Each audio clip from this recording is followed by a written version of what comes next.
Here I'd like to walk you through the output from an Anova.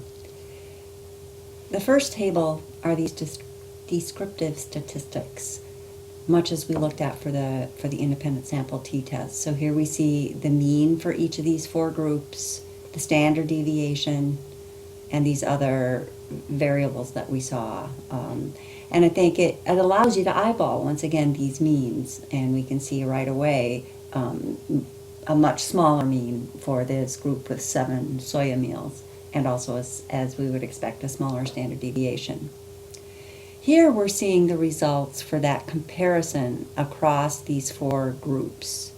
And this is a collective comparison, and you see that this is the F statistic, so that's the statistic generated for those comparisons, which again is a little bit difficult to interpret. But we're seeing here the p-value, the significance value. And you can compare that p-value to whatever p-value that you have set for determining significance for your analysis.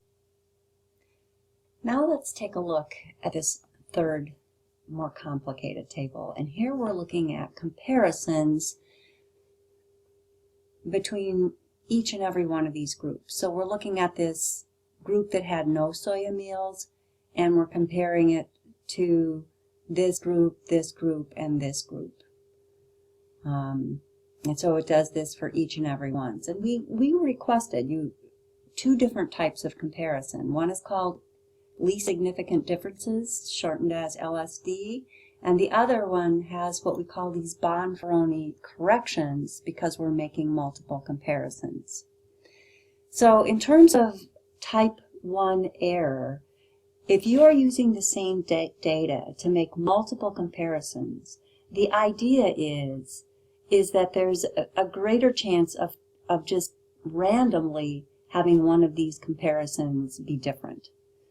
And so just due to this possibility of chance.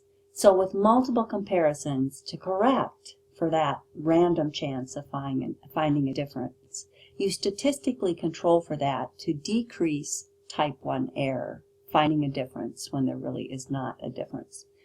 And so that is typically done when making multiple comparisons. Here, there's no correction being made for these multiple comparisons across these 4 groups.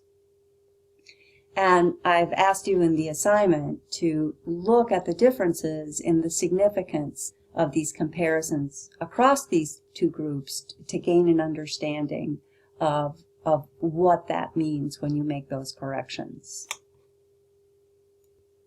And to look at these, to interpret this table, let's just walk through one example, and we'll do it for the least significant differences test. So here you're comparing the no soya meals with the 1, and this is the significance of that comparison. For this group, no soya to 4, that's the significance of the difference. And for no soy meals to 7, we see that there is statistically different significance. And once again, and here we see this mean difference between each of these groups.